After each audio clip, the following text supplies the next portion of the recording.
Hello everyone, welcome back to my channel Dual Cracker. आज हम topic start करने जा रहे हैं मेटल्स एंड नॉन मेटल्स। हम सभी ऑलरेडी जो है मेटल्स और नॉन मेटल टर्म से इंट्रोड्यूस है। Metals and non metal first हम अपने डेली लाइफ में ऑब्जर्व करेंगे कि हम कहाँ पर मेटल्स देखते हैं और कहाँ पर हम नॉन मेटल्स देखते हैं, या हमारे लिए हम ये कहाँ अप्लाई कर रहे हैं। What is the applications of metals and non metals. In class ninth हमने जो क्लास नाइन्थ में चैप्टर पढ़ा था एलिमेंट्स, चैप्टर में हमने एलिमेंट्स, कंपाउंड्स, मिक्सचर्स, इनके रिगार्डिंग हम ऑलरेडी डिस्कस कर चुके हैं क्लास नाइन्थ में। अब हम करेंगे जो एलिमेंट्स हैं उनको किस तरह से क्लासीफाई किया गया है।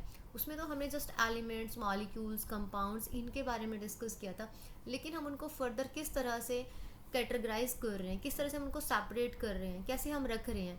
तो उसके बाद में जो क्लासीफाइड हुए थे, इट मीन्स जैसे नॉमेनक्लेचर वगैरह हम यूज़ करते हैं कि हम किसके अकॉर्डिंग अपने ऑब्जेक्ट्स को डिस्ट्रीब्यूट करते हैं, क्लासीफाई करते हैं। तो इसमें मेटल्स और नॉन मेटल्स को हमने किस बेसिस पर उनको अलग अलग किया है, हमने कौन सी प्रॉपर्टीज़ है उनकी फिजिकल प्रॉपर्टीज़ या केमिकल प्रॉपर्टीज़, किसके बेस पर हमने मेटल्स और नॉन मेटल को अरेंज किया है, इसमें हम पढ़ेंगे। Think of some uses of metals and non metals in our daily life. जब भी हमें कोई भी कुछ भी हम स्टार्ट करते हैं तो सबसे पहले हम अपने डेली लाइफ से कोरिलेट करना चाहिए, जिससे कि हमें वो लॉन्ग टर्म तक हमारे लिए याद रहे और हम उसको अप्लाई कर सकें। जैसे think of some uses of metals and non metals in your daily life. अपने डेली लाइफ में मेटल्स और नॉन मेटल्स के बारे में आप सोचोगे। What properties did you think of while categorising. कौन कौन सी प्रॉपर्टीज़ है मेटल नॉन मेटल्स की हमें पता होनी चाहिए, और जो ये प्रॉपर्टीज़ है कौन से एलिमेंट से रिलेट करती है और कौन से नहीं करती। अगर सपोज करो हमारे घर में प्लेट है, ठीक है, प्लेट हमसे नीचे गिर जाती है, एक हमारा पैन गिर जाता है, दोनों के गिरने से आवाज़ आती है, क्या हमें सिमिलर आवाज़ आती है, नहीं आती है। या हम पानी डालते हैं तब हमारी आवाज़ और प्लेट की आवाज़ में दोनों एक जैसी है या अलग है। तो इस टाइप से हमें जो है सोचना चाहिए कि मतलब ये दोनों अलग अलग चीज़ें क्यों हैं। तो हमें जो जो भी हम पढ़ते हैं वो हमें अपनी डेली लाइफ में अप्लाई करना चाहिए। अप्लाई तो हम करते हैं बट उसको कॉरिलेट करना चाहिए। तो फर्स्ट इज़ फिजिकल प्रॉपर्टी। पहली हमारी क्या है, फिजिकल प्रॉपर्टी है। फिजिकल प्रॉपर्टी में हम पढ़ेंगे जैसे मेटल्स के बारे में। सबसे पहले मेटल्स के बारे में पढ़ेंगे, फिजिकल प्रॉपर्टी। अब देखो फिजिकल प्रॉपर्टी होती क्या है। फिजिकल मतलब जो हमें फिजिकली अपीयरेंस दिखाई दे, हमें जो सामने से दिखाई दे, जिसको हम देख के अपने आईज से, नेक्ड आईज से हम देख सके, that is physical appear, physical properties. The easiest way to start grouping substance is by comparing their physical properties. सबसे पहले हमें ऑब्जेक्ट्स को उनकी देखने की, उनकी विजुलाइज करने के तरीके से हमें क्या करना चाहिए, उसको अलग अलग तरह से रखना चाहिए। अब हम क्या करते हैं, अपने घर में सामान को अरेंज करते हैं। जैसे हमने प्लेट्स, छोटी प्लेट्स एक तरफ में रख ली, हमने क्या देखा, उनका साइज़ देखा, सिमिलैरिटीज़ देखी उसमें साइज़ की, और फिर उसके बाद हम थोड़ी शेप पर जा सकते हैं कि किसी प्लेट की शेप कैसे है, किसी की कैसे। तो हम उसको इस तरह से अरेंज करते हैं, छोटी प्लेट, फिर बड़ी प्लेट, फिर उससे बड़ी प्लेट। तो हम क्या करते हैं कि उसको उनकी फिजिकल अपीयरेंस पर हम कैटेगराइज कर रहे हैं कि हमें कौन सी जो है कहाँ पर रखनी चाहिए। बाउल है, जो कटोरी है, उनको हम अलग जगह पे सेपरेट करके रखते हैं। हम ऐसा तो नहीं करते कि सारे सबको एक जगह पे ऐसे रख दें, नहीं। तो हम क्या करते हैं, उनकी फिजिकल अपीयरेंस जो सामने से हमें दिखाई दे, छोटी है, बड़ी है, या देखने में एक जैसी है, या फिर मेटल की है, या फिर कोई क्रॉकरी सेट है, तो हमें उसके अकॉर्डिंग क्या करना चाहिए, उसको कैटेगराइज करना चाहिए। हमें अब कुछ सैम्पल्स है वो कलेक्ट करने हैं।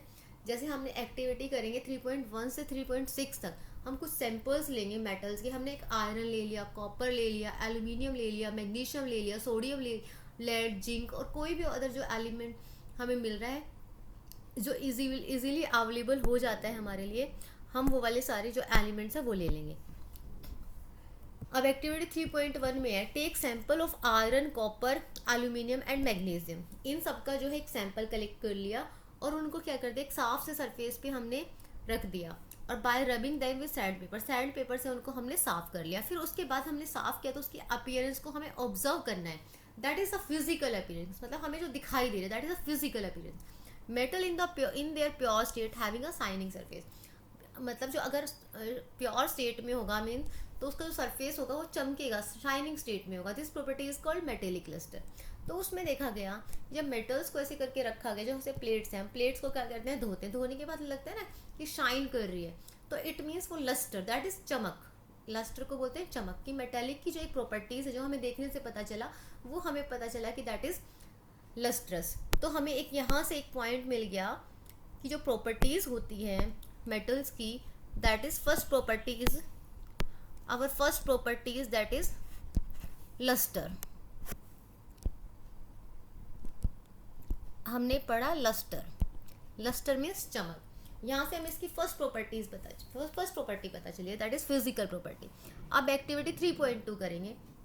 इसमें क्या करना है, स्मॉल पीस लेना है, take a small piece of iron copper, same ऐसे ही दोबारा से लेना है, to cut these metals with a sharp type. अब हमें क्या करना है, कट करके देखना, अपनी ऑब्जर्वेशन को नोट करना है, कौन सा इजीली कट हो रहा है, नहीं हो रहा है।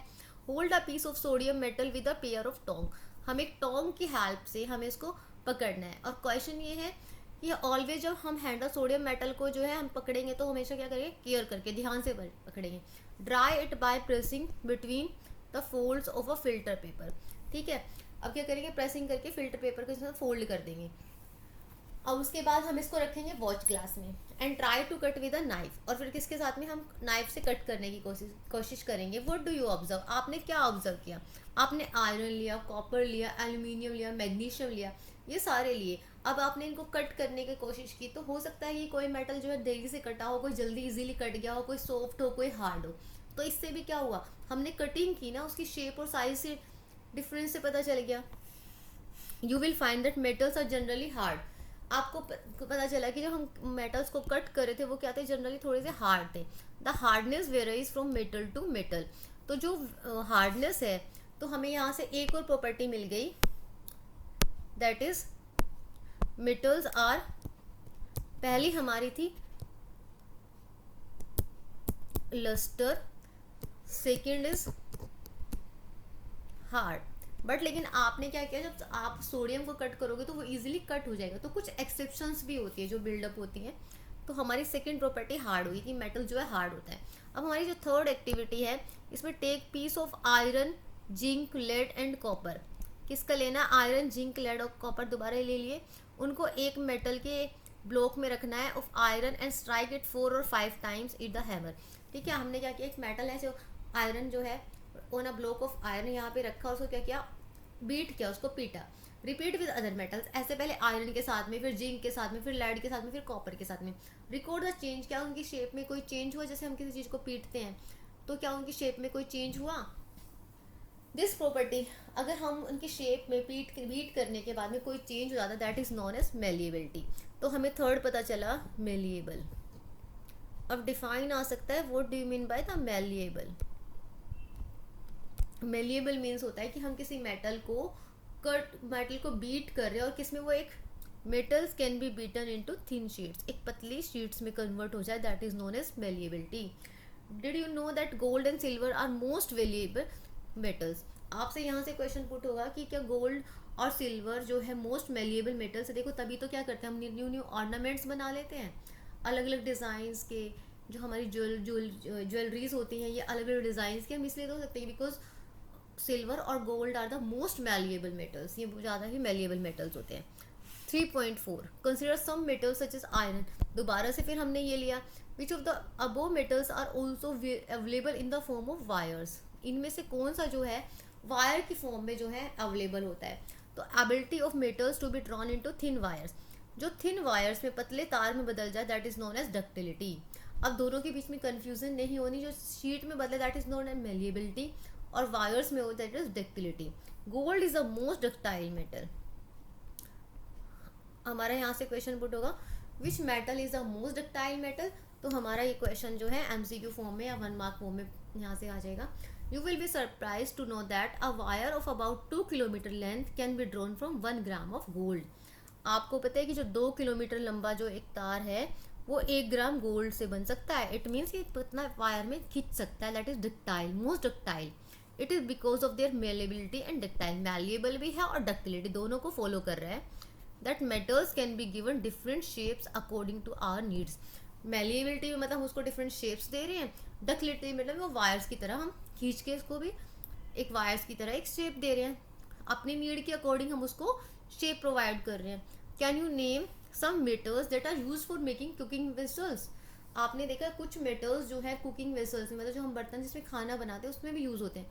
Do you know why this metals are use for making vessels? ये क्यों होते हैं वेसल्स को बनाने के. लेट अस डू, अगर हम गोल्ड को यूज़ कर ले या सिल्वर को यूज़ करें वो तो मेल्ट हो जाएगा. Let us do the activity to find out the answer. हम इसका आंसर जो है फाइंड आउट करेंगे. सबसे पहले हमने 3.5 एक्टिविटी लेनी है. एक एल्यूमिनियम और कॉपर का वायर लेना है. Clamp the wire in a stand. ठीक है, हमने किस में किया, एक स्टैंड में हमने क्लैम्प कर दिया. दिस इन वायर को fix a pin to the free of the wire using wax. Wax के साथ में हमने क्या किया, देखो फ्री एंड ऑफ वायर हो गया, ये वायर लिया क्लैम्प में लगा दिया. यहाँ पे यहाँ पिन है और यहाँ पर wax. Heat the wire with a spirit, और यहाँ पर लेंथ, मतलब हमने क्या किया, यहाँ पे जो वायर लगाया उसके नीचे ना हीट कर दिया. हम इसको बर्नर से हीट करना शुरू कर रहे हैं. Near place where it is clamped, जहाँ पर ये क्लैम्प वर्क है. Note the observation. आप देखोगे कितनी देर के बाद ये मेल्ट होता है या नहीं होता है. The above that metals are good conductor of heat and have high melting points.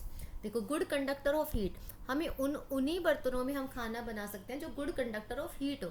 जो गुड कंडक्टर ऑफ हीट होंगे ही नहीं तो हम कितनी भी उसमें फायर लगाए जाए वो खाना गर्म ही नहीं होगा. तो good conductor of heat and have a high melting points, और मेल्टिंग पॉइंट्स भी क्या होना चाहिए, हाई. हाई मेल्टिंग पॉइंट्स का मतलब ये नहीं है कि अगर मेल्टिंग पॉइंट कम हो तो मतलब जल्दी से पिघल जाएगा, बर्तन ही हो जाएगा. अगर प्लास्टिक की कोई चीज़ हम उसको हीट पे रखते हैं, गर्म करने के रखते हैं, तो गर्म थोड़ी ना होता है, प्लास्टिक ही पिघल जाती है. That is not a good conductor of heat ना. और नॉट और not have a high melting point, उसका हाई मेल्टिंग पॉइंट भी नहीं होगा. The best conductor of heat are silver. Best conductor जो है हीट का वो क्या है, सिल्वर है एंड कॉपर है. Copper and silver are the best conductor of heat. Lead and mercury are comparatively poor conductor of heat. Lead और mercury क्या है, पुअर कंडक्टर जो है हीट के हैं.